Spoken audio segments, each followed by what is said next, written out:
Welcome back. So right now I have a running application on the Mac, and this is the REST API. And notice I'm sending something to some kind of path in the world, and I'm getting some kind of response back. But how is that actually working in reality on the internet? We're using something called the HTTP protocol. And that's actually, think of it as a way for us to communicate over the internet. That's kind of like we have an agreement that I send this protocol, I use this protocol, and you know what you're getting. Then you can unwrap the protocol, put in new stuff, and send it back. So it's just like a mailing system, right? We have an agreement on how a mail should actually look, or how a letter should look before we post it to the post office, right? We need a stamp, we need to know where we're going, we need to know who sent it, we need to have some stuff inside the envelope. At least a lot of times it's stupid just to send empty envelopes back and forth. So there's a lot of information we can pass in this envelope, and to make that more general, we decided, not we, but people decided that we should make an HTTP protocol so that we have like a guideline or a set of strict rules actually on how we should actually send data back and forth over the internet. Now I'm going to dive into some of these informations, but you can really go into tutorials point here. I put in a link in the description, and go in here and really read a lot about the hypertext transfer protocol, HTTP, right? You can go and read about that.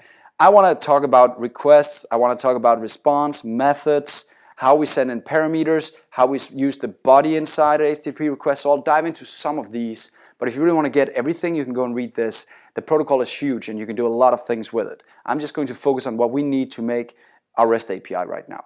So just for now, let's just look at what actually happens in the browser right now. I'm sending in right here, I'm putting in a URL that says this is the server I want to reach with this port. Normally this is always 80 on a real live environment, so I don't have to worry about the port. But right now it says localhost 5000, that's the port.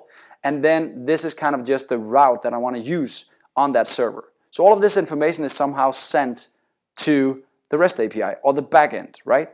And that is pretty much just done by putting it inside this envelope, which is now representing the HTTP protocol. So maybe let me just try and copy this and put it right over this guy and put HTTP.